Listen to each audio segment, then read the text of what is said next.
Hello बच्चों, let's see this question. The question says which statement is correct for muscle contraction. तो यहाँ पर हमें चार स्टेटमेंट दिए हैं 1, 2, 3 एंड 4. इसमें से वो स्टेटमेंट जो मसल कॉन्ट्रैक्शन के लिए सही है वो हमें सिलेक्ट करना है. तो क्वेश्चन के लिए जो हमारा की कॉन्सेप्ट रहने वाला है, it is going to be muscle contraction.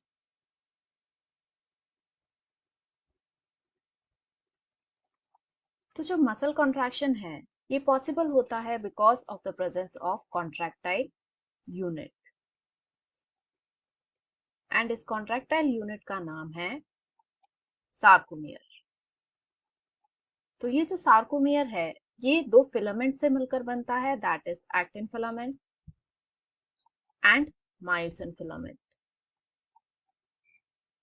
जहां एक्टिन जो है ये थिन फिलामेंट है एंड मायोसिन जो है ये थिक फिलामेंट है. एंड ये फिलामेंट्स पैरेलली अरेंज होकर बनाते हैं काफी सारे बैंड्स एंड जोन्स जो कि रिस्पॉन्सिबल होते हैं फॉर द फाइनल कॉन्ट्रैक्शन.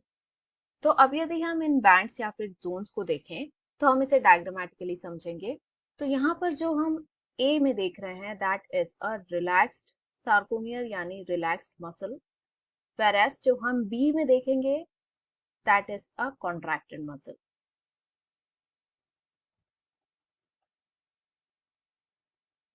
तो यहाँ पर ये जो बड़ी रेड लाइन हमें दिखाई दे रही है इसे हम कहते हैं जेड लाइन.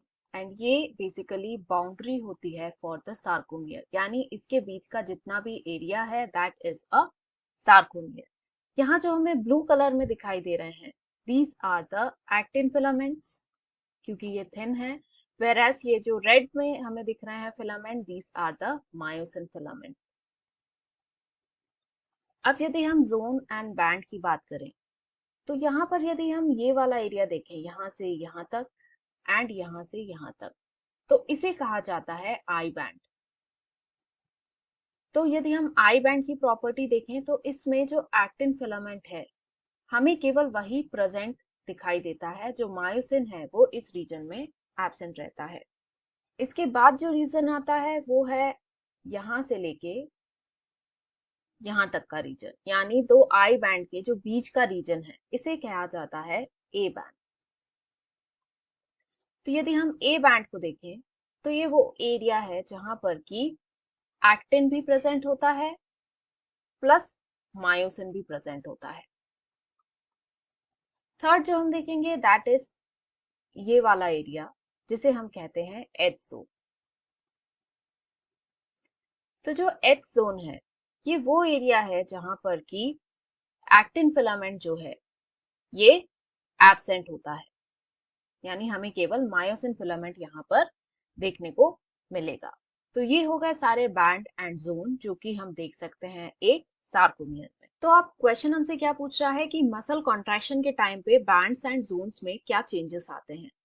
तो यदि हम इन दोनों को कंपेयर करें that is relaxed and contracted muscle, तो सबसे पहले यदि हम जेड लाइन को देखें यानी जो रेड बड़ी लाइंस हमें साइड में दिख रही हैं, तो हम पाएंगे कि दोनों का जो डिस्टेंस है वो रिलैक्स्ड के कंपैरिजन में कॉन्ट्रैक्टेड में डिक्रीज हो गया है. यानी ये जो जेड लाइन है they come closer to each other, यानी इनका डिस्टेंस जो है वो डिक्रीज हो जाएगा. यहाँ पर हम डिस्टेंस देख लेंगे. इसके बाद यदि हम नेक्स्ट पे आए that is the I band. तो जैसे ही कॉन्ट्रैक्शन हो रहा है तो हम देखेंगे कि आई बैंड का जो डिस्टेंस है ये भी रिलैक्स के कंपैरिजन में काफी कम हो गया है. थर्ड हम देखेंगे द एच जोन. तो यहाँ पर यदि हम देखें तो एच जोन जो है इतना बड़ा डिस्टेंस है बट कॉन्ट्रैक्टेड में ये जो है ऑलमोस्ट श्रिंक हो गया है ना के बराबर. तो एच जोन को भी यदि हम देखें तो ये भी जो है ऑलमोस्ट श्रिंक हो जाता है, यानी इसका जो डिस्टेंस है इट डिक्रीजेस. फिर हम आते हैं सबसे last that is A band.